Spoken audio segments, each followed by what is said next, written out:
Written communication in construction. This is going to be a fun little video here because written communication, it's so important. Oh, let me say first of all, do it when it's necessary. When you have to write a letter, an official letter, or send an email, typically that's for external folks, and it applies here too, but you don't want to do everything in email and everything in letter.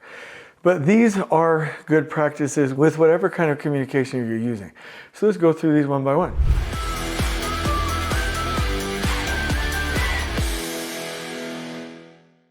Number one, clear subject lines. It's going to tell the person exactly what we're doing right out of the gate. And it's going to anchor everything else back to it. And it's going to save you a whole bunch of time trying to find these things.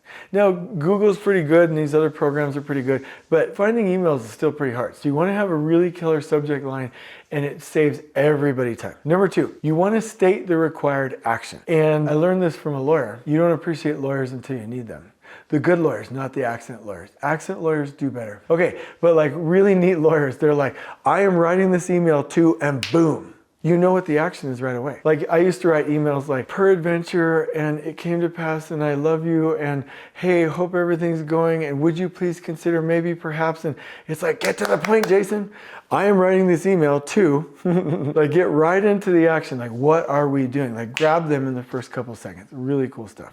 Number three, define deadlines. This goes with everything. Like when you are explaining what you're attempting to do, you want to be very clear about the milestones, the deliverables, the deadlines, the timeline. You want to be careful with email because email puts it in an automatic 12 to 72 hour queue. And if it has to be quick, you're going to be using phone call, meeting, text, WhatsApp, Voxer, Asana, ClickUp, Microsoft Teams, Monday.com. You're going to be using something faster. But either way, you're going to be making sure that the person understands the deadline and the urgency. Number four, assign responsibility. This is super funny. Kate and I have a big family where there's 11 kids and they're a lot of fun. And I'll be like, somebody take out the trash. And people are like, me? And guess how many people go take out the trash? No one. Out of 13 people, nobody goes and does it. It doesn't work the other way too, because then you put a name on it. They're like, why me? So that's the joy of having kids. But you have to make sure that people know who's responsible for what. So if somebody's getting an email, and this is good for text chats too. Like if you're on WhatsApp, you at the person's name, can you please do this? Otherwise everybody's like, me? I don't think it's me. Okay, I'm going to look the other way and hope this doesn't come back to bite me in the butt. So make sure that you assign responsibility. Also, neutral tone. I would actually say neutral isn't the measurement. I would say not negative, not neutral, but actually positive. Hey team, I hope you're doing well. Hey, I appreciate this. Would you please ask for consent? Never boss people around. Now your lawyer is going to have neutral tone. Like if you're like, we are writing this letter to issue a notice, like you're not going to be like, hey, how are you doing? You know, if it's a legal letter, it's going to be neutral. But for most other correspondence, if it is positive, start out in a positive way.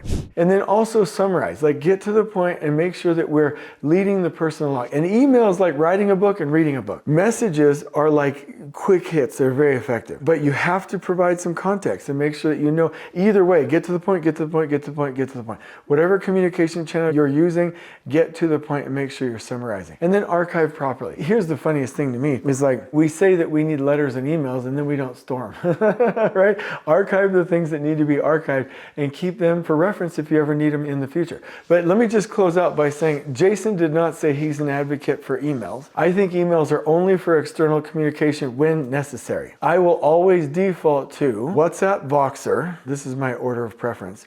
Phone call, meeting, Microsoft Teams, Asana, ClickUp, Monday.com, and then and only then email. Email will take so much of your time, but these will apply to any of the communication channels. I'll put this guide in here for you as well and recommend a book called Coming Up for Air. It's about office productivity. We'll put it in the description below. I hope you've enjoyed this video and these videos, these last 20, on we go.